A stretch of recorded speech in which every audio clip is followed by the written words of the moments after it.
Hello दोस्तों, नमस्कार। आज है 3 दिसंबर। तो आज के एक नए करंट अफेयर में आप सभी का स्वागत है। तो आशा करते हैं आप लोग स्वस्थ होंगे, मस्त होंगे। यूपी पीसीएस का रिजल्ट आ चुका है। तो जितने भी अभ्यर्थी सफल हुए हैं उनको बहुत बहुत बधाई, शुभकामनाएं। आप लोग मेंस के लिए लग जाइए और अच्छे से तैयारी करिए। और सभी आप अपना जी तोड़ मेहनत करते रहिए, क्योंकि बिना पढ़ाई के आपको कुछ मिलने वाला नहीं है। तो आप लोग मेहनत करते रहिए, एक ना एक दिन सफलता ज़रूर मिलेगी। तो चलिए, देर ना करते हुए शुरुआत करते हैं आज के पहले सवाल से। जी हाँ, आज के 3 दिसंबर के करंट अफेयर का आज का पहला सवाल है कि विश्व कौशल एशिया 2025 में भारत का कौन सा स्थान आया है। इसके ऑप्शन देख लेते हैं। ऑप्शन नंबर ए छठवां, ऑप्शन नंबर बी सातवां, ऑप्शन नंबर सी आठवां, ऑप्शन नंबर डी नौवां। तो इसका राइट आंसर होगा ऑप्शन नंबर सी आठवां। जी हाँ, विश्व कौशल एशिया 2025 में भारत का 8वां स्थान आया है। आइए इसकी व्याख्या हम लोग देखेंगे अगले स्लाइड पे। विश्व कौशल एशिया 2025 में भारत का दिखा जलवा। भारत ने प्रथम विश्व कौशल एशिया में एक रजत, 2 कांस्य सहित 3 उत्कृष्टता पदक अर्जित करते हुए 8वां स्थान प्राप्त किया। आयोजन का प्रभाव तीसरे संस्करण में 44 कौशलों में से 500 से अधिक प्रतियोगियों ने भाग लिया था, जिसमें शिक्षा, पर्यटन और वैश्विक आदान प्रदान को बढ़ावा मिला है।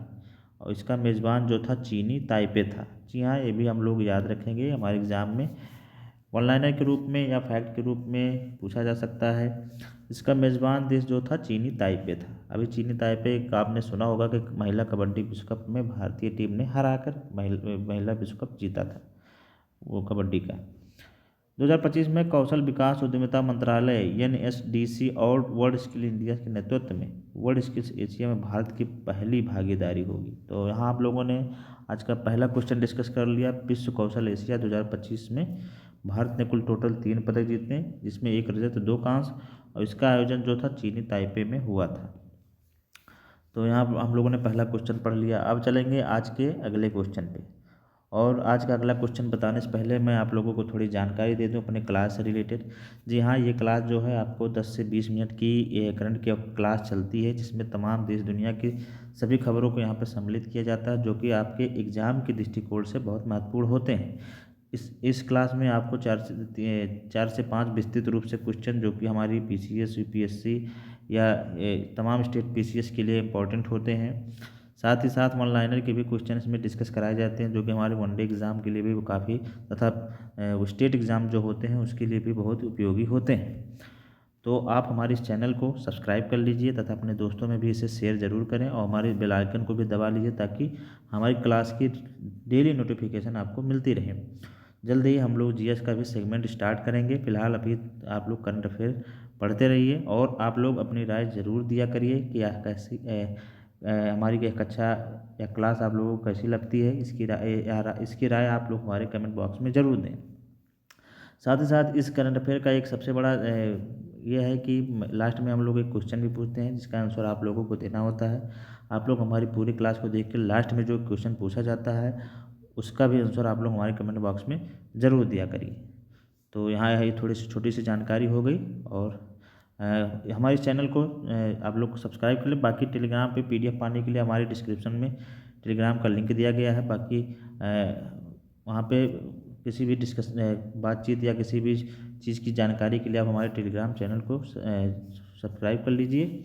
वहाँ आपको पीडीएफ और हमसे जुड़ी जानकारी मिल सकती है। तो चलिए फिर हम शुरुआत करते हैं आज के दूसरे सवाल से। आज का दूसरा क्वेश्चन देखेंगे। किस देश को यूनेस्को 2025-29 के कार्यकाल के लिए कार्यकारी बोर्ड में फिर से चुना गया?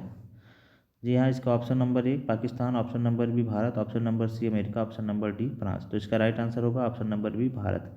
जी हाँ, यूनेस्को 2025 से 29 कार्यकाल के लिए फिर से भारत को कार्यकारी बोर्ड के लिए चुन लिया गया। आइए इसकी व्याख्या हम लोग देखेंगे अगले स्लाइड पे। भारत ने एक बार फिर यूनेस्को के कार्यकारी बोर्ड में 2025 से 29 अवधि के लिए सीट हासिल की है। यह उपलब्धि वैश्विक मंचों पर भारत की बढ़ते नेतृत्व क्षमता, शिक्षा, संस्कृति, विज्ञान, संचार जैसे क्षेत्रों में बहुपक्षीय सहयोग के प्रति उसकी प्रतिबद्धता और यूनेस्को के एजेंडा में उसके सार्थक योगदान की अंतर्राष्ट्रीय सराहना को दर्शाती है। यह घोषणा भारत के अस्थायी प्रतिनिधिमंडल द्वारा की गई है। इसकी प्रमुख भूमिकाएं हम लोग जान लेते हैं। इसकी प्रमुख भूमिकाएं जनरल कॉन्फ्रेंस द्वारा लिए गए निर्णय की निगरानी करना, कार्यक्रम और बजट तैयार करना, रणनीति और नीतिगत दिशा तय करना। प्लस 58 सदस्य देशों ने मिलकर यह बोर्ड सुनिश्चित करता है कि यूनेस्को के निर्णय प्रभावी ढंग से लागू हों। तो यहाँ हम लोगों ने देख लिया कि भारत एक बार फिर से यूनेस्को के कार्यकारी बोर्ड में 2025 से लेकर 29 तक के लिए अध्यक्षता संभालेगा, और जो कि वैश्विक मंचों पर भारत की नेतृत्व क्षमता का एक बड़ा ही विस्तृत यहाँ पे क्षमता का प्रदर्शन दिख रहा है। तो यहाँ पे भारत द्वारा संचालित कुछ प्रमुख यूनेस्को परियोजनाएं जान लेते हैं। इसमें MGIEP है, विश्व धरोहर स्थल है, फिर डिजिटल लर्निंग है, स्वदेशी संस्कृति संरक्षण है, जैसे चीज़ों ये सब चीज़ें हैं। भारत की मेज़बानी से इन सब चीज़ों को बढ़ावा मिलेगा। तो यहाँ पर हम लोगों ने डिस्कस कर लिया, भारत एक बार फिर से यूनेस्को के कार्यकारी बोर्ड में 2025 से लेकर 29 तक अध्यक्षता करेगा। यूनेस्को की स्थापना की बात करें तो यूनेस्को की स्थापना 4 नवंबर 1946 को हुआ था। यह 4 नवंबर 1946 को, और इसका जो मुख्यालय है पेरिस, फ्रांस में है। तो इतना हम लोग स्टैटिक जीके के रूप में याद रखेंगे। अब चलते हैं आज के तीसरे क्वेश्चन पे। आज का तीसरा क्वेश्चन डिस्कस करेंगे, भारत ने 2025 में रिकॉर्ड कितने मिलियन टन खाद्यान्न उत्पादन किया है। जी हाँ, भारत इस समय खाद्यान्न उत्पादन पे बहुत ही तेज़ी से ग्रोथ कर रहा है, और यहाँ पर भारत ने 2025 में रिकॉर्ड कितने मिलियन टन खाद्यान्न उत्पादन किया। आइए इसके ऑप्शन देख लेते हैं। Option number A 257 million ton, option number B 357 million ton, option number C 457 million ton, option number D 557 million. तो इसका राइट आंसर होगा option number B 357 million ton. आइए इसकी व्याख्या हम लोग पढ़ेंगे अगले स्लाइड पे। प्रधानमंत्री नरेंद्र मोदी ने घोषणा की है कि वर्ष 2025 में भारत ने 357 मिलियन टन खाद्यान्न उत्पादन कर एक नया इतिहास रचा है। जी हाँ, प्रधानमंत्री मोदी ने घोषणा की है कि भारत 357 मिलियन टन खाद्यान्न उत्पादन का एक नया इतिहास रचा है। यह घोषणा जो है 30 नवंबर को मन की बात के 128वें संस्करण के दौरान की गई। जी हाँ, 30 नवंबर को जो है वो मन की बात के 128वां संस्करण किया गया। यह उपलब्धि देश की खाद्य आत्मनिर्भरता, मजबूत कृषि वृद्धि और किसान केंद्रित नीतियों का प्रमाण है। जी हाँ, यह उपलब्धि जो है खाद्य आत्मनिर्भरता, मजबूत कृषि वृद्धि और किसान केंद्रित नीतियों का प्रमाण की वजह से ही यह खाद्यान्न उत्पादन संभव हुआ है। यह रिकॉर्ड इसलिए भी महत्वपूर्ण है क्योंकि पिछले 10 वर्षों की तुलना में 100 मिलियन टन की अधिक उत्पादन दर्शाता है, जो किसी क्षेत्र के निरंतर आधुनिकीकरण और विस्तार का संकेत है। खाद्यान्न उत्पादन 2015 के लगभग 257 मिलियन टन से बढ़कर 2025 में 357 मिलियन टन हो गया है, जो कि लगभग 40% की वृद्धि दर्शा रहा है। जी हाँ, 2015 में भारत का खाद्यान्न उत्पादन लगभग 257 मिलियन टन था, जो 2025 में बढ़कर 357 मिलियन टन, लगभग 100 मिलियन टन अधिक उत्पादन हुआ, जो 40% की वृद्धि को दर्शाता है। इस वृद्धि का श्रेय बेहतर सिंचाई सुविधाओं, उन्नत बीज प्रजातियां, मशीनीकरण और किसान उन्मुख योजनाओं को जाता है। प्रधानमंत्री मोदी ने पीएम किसान सम्मान निधि, मृदा स्वास्थ्य कार्ड और तकनीकी नवाचारों को इस उपलब्धि के प्रमुख कारकों के रूप में बताया है। यह अभी प्रधानमंत्री मोदी ने जो पीएम किसान सम्मान निधि उसकी 21वीं किस्त जो है एक हमारे कोयम्बटूर से जारी की थी, वहीं पे इन्होंने उसी का जिक्र यहाँ पर पीएम किसान सम्मान निधि के रूप में किया है। तो यहाँ पर हम लोगों ने पढ़ लिया कि भारत जो है 357 मिलियन टन रिकॉर्ड खाद्यान्न उत्पादन 2025 में किया है।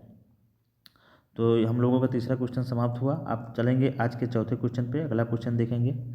आज का अगला क्वेश्चन पढ़ेंगे कि संयुक्त राष्ट्र जनसंख्या पुरस्कार हाल ही में किसने जीत लिया। जी हाँ, इसके ऑप्शन देख लेते हैं। Option number A IUSSP, option number B UNFPA, option number C UNESCO, option number D IMF। तो इसका राइट आंसर होगा IUSSP। आइए इसकी व्याख्या पढ़ते हैं अगले स्लाइड पे। IUSSP international union for the scientific study of population, ये इसका फुल फॉर्म हो गया। इसे आप लोग भी याद रखेंगे, कभी भी हमारे एग्जाम में पूछा जा सकता है। International union for the scientific study of population.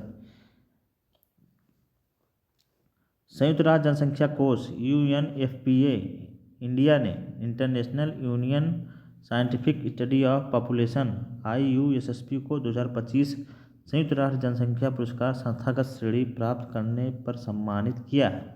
यह सम्मान IUSSP के वैश्विक जनसंख्या विज्ञान में उत्कृष्ट शोध, क्षमता निर्माण तथा साक्ष्य आधारित नीति निर्माण में योगदान को मान्यता देता है। यह फेलिसिटेशंस भारतीय जनसंख्या अध्ययन संघ IASP के 46वें वार्षिक सम्मेलन के दौरान आयोजित किया गया, जिसमें भारत के जनसांख्यिकीय भविष्य पर महत्वपूर्ण चर्चाएं हुई। 27 से 28 नवंबर 2025 को आयोजित ISP के 46 वार्षिक सम्मेलन का थीम था peoples, planet, prosperity, demographic drivers of India, inclusive growth. जी हाँ, इसे आप लोग याद रखेंगे। जो यह 46वीं वार्षिक बैठक हुई ISP की, उसमें इसका थीम रखा गया peoples, planet, prosperity, demographic drivers of India, inclusive growth. आइए जानते हैं UNFPA क्या है। तो UNFPA संयुक्त राष्ट्र की यौन और प्रजनन स्वास्थ्य एजेंसी है। इसका उद्देश्य हर गर्भावस्था इच्छा से हो, जो हर प्रसव सुरक्षित हो, हर युवा अपनी पूरी क्षमता तक पहुंच सके। UNFPA प्रजनन अधिकारों, परिवार नियोजन, मातृ स्वास्थ्य और व्यापक एवं शिक्षा को बढ़ावा देकर दुनिया भर में स्वस्थ, सशक्त, समानता और आधारित समाज बनाने में योगदान देता है। तो यहाँ पर हम लोगों ने जैसा कि डिस्कस कर लिया कि संयुक्त राष्ट्र जनसंख्या कोष इंडिया ने इंटरनेशनल यूनियन का साइंटिफिक स्टडी ऑफ पॉपुलेशन को संयुक्त राष्ट्र जनसंख्या पुरस्कार 2025 से सम्मानित किया है। तो हम लोगों का चौथा क्वेश्चन जो डिस्कस कर लिया। अब चलेंगे आज के वन लाइनर के सेगमेंट पे। जी हाँ, आज के वन लाइनर के सेगमेंट में हमने 6 सवाल रखे हैं और आज यहाँ पर हम डिस्कस करेंगे 7 सवाल। पहला सवाल हम लोग डिस्कस करेंगे वन लाइनर में, हाल ही में सर्वाधिक छक्के लगाने वाले बल्लेबाज कौन बने हैं। जी हाँ, ये हमारे हिटमैन के नाम से प्रसिद्ध रोहित शर्मा जी, जो कि भारत के सफल कप्तानों में माने जा रहे हैं। हाल ही में सर्वाधिक छक्के लगाने वाले रोहित शर्मा बने हैं। नागालैंड की स्थापना दिवस कब मनाया गया। जी हाँ, यह 1 दिसंबर को मनाया गया और नागालैंड की स्थापना 1 दिसंबर 1963 को 16वें राज्य के रूप में हुई थी। जी हाँ, नागालैंड में हॉर्नबिल महोत्सव भी मनाया जाता है। भारत मालदीव द्विपक्षीय एक्वेरियन युद्धाभ्यास के 14वें संस्करण का आयोजन किस राज्य में हुआ। तो यह हमारे केरल राज्य में। जी हाँ, इसे हम लोग याद रखेंगे। भारत और मालदीव द्विपक्षीय के बीच एक्वेरियन युद्धाभ्यास होता है, इसका 14वां संस्करण का आयोजन हमारे केरल में शुरू हुआ है। इसके पहले अजय वारियर भी हम लोगों ने पढ़ा था, जो कि ब्रिटेन के साथ महाजन फील्ड राजस्थान में हुआ। फिर एक श्रीलंका के साथ भी हुआ था, जो कि मित्र शक्ति अभ्यास, जो कर्नाटक के बेलगावी में हुआ था। फिर अभी सूर्यगढ़ अभ्यास भी हमारा पिथौरागढ़ में उत्तराखंड में चालू हुआ है, 19वां संस्करण उसका, ये भी हम लोग याद रखेंगे। तो हम लोगों ने यहाँ पर 4 युद्धाभ्यास याद कर लिए। एक एक्वेरियन जो भी हो रहा है केरल में, दूसरा अजय वारियर हमारा महाजन फील्ड ब्रिटेन में, तीसरा सूर्यगढ़ जो जिसका 19वां संस्करण पिथौरागढ़ उत्तराखंड में, फिर एक हमारा मित्र शक्ति युद्धाभ्यास श्रीलंका से, जो कि कर्नाटक के बेलगावी में हुआ। अगला क्वेश्चन देखेंगे कि वाटर पॉजिटिव स्टेटस प्राप्त करने वाला भारत का पहला हवाई अड्डा कौन बना है। तो यहाँ इंदिरा गांधी अंतर्राष्ट्रीय हवाई अड्डा बना है। जी हाँ, यह नई दिल्ली में स्थित है, इंदिरा गांधी इंटरनेशनल हवाई अड्डा वाटर पॉजिटिव स्टेटस प्राप्त करने वाला पहला हवाई अड्डा बना है। अगला क्वेश्चन देखेंगे कि ऑक्सफोर्ड द्वारा किसे वर्ष 2025 का वर्ड ऑफ द ईयर घोषित किया गया। जी हाँ, इसे यह है रेजबैट। जी हाँ, रेजबैट जो है यह ऑक्सफोर्ड के द्वारा 2025 का वर्ड ऑफ द ईयर घोषित किया गया है। इससे पहले भी कई और एजेंसियों के द्वारा वर्ड ऑफ द ईयर घोषित किया, जैसे कि कैम्ब्रिज के द्वारा पैरासोशल, आप लोग याद रख लेंगे, यहाँ पर हम सभी का डिस्कस कर देते हैं। कैम्ब्रिज के द्वारा पैरासोशल शब्द था जिसे वर्ड ऑफ द ईयर घोषित किया गया। फिर कोलिंस के द्वारा, कोलिंस डिक्शनरी के द्वारा वाइब कोडिंग, जी हाँ, वाइब कोडिंग जो शब्द है उसे वर्ड ऑफ द ईयर घोषित किया गया कोलिंस डिक्शनरी के द्वारा। तथा डिक्शनरी.com के द्वारा 67 को वर्ड ऑफ द ईयर घोषित किया गया। तो यहाँ हम लोगों ने 4 शब्द डिस्कस कर लिए। अब इस चारों को अगर आप लोग याद कर लेंगे तो आपका सवाल यहाँ से नहीं छूटेगा। इन्हीं चारों में से कोई ना कोई आपके एग्जाम में आ जाते हैं। तो यहाँ हम लोग पहला क्या याद रखेंगे, ऑक्सफोर्ड के द्वारा रेजबैट, कैम्ब्रिज के द्वारा पैरासोशल, कोलिंस के द्वारा वेब कोडिंग तथा dictionary.com के द्वारा 67। ये चारों आप लोग अपने नोट्स में लिख लेंगे, याद कर लेंगे। अगला देखेंगे राष्ट्रीय प्रदूषण नियंत्रण दिवस कब मनाया जाता है। ये हमारे 2 दिसंबर को मनाया जाता है। जी हाँ, राष्ट्रीय प्रदूषण नियंत्रण दिवस जो है 2 दिसंबर को मनाया जाता है। फिर अगला देखेंगे डॉक्टर पालोस मार ग्रेगोरियस अवार्ड 2025 से किसे सम्मानित किया गया। तो ये हमारी टेसी थॉमस को, जी हाँ, टेसी थॉमस को डॉक्टर पालोस मार ग्रेगोरियस अवार्ड 2025 से सम्मानित किया गया है। तो ये हमारा वन लाइनर का सेगमेंट हुआ जो कि समाप्त हुआ।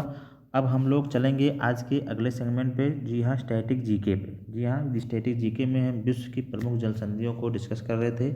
और आज कल हमने कुछ जल संधियों को डिस्कस किया, आज हम कुछ जल संधियों को फिर से क्रम जारी रखते हुए डिस्कस करेंगे। तो चलिए शुरुआत करते हैं आज के पहली स्टैटिक जीके से। पहली जल संधि से, पहली जल संधि है फ्लोरिडा जल संधि। जी हाँ, यह हमारी यूएसए में और यूएसए और क्यूबा की सीमा पर स्थित है और यह मैक्सिको की खाड़ी तथा अटलांटिक महासागर को जोड़ती है। जी हाँ, फ्लोरिडा जो जल संधि है ये यूएसए और क्यूबा की सीमा पर है और यह मैक्सिको की खाड़ी तथा अटलांटिक को जोड़ती है।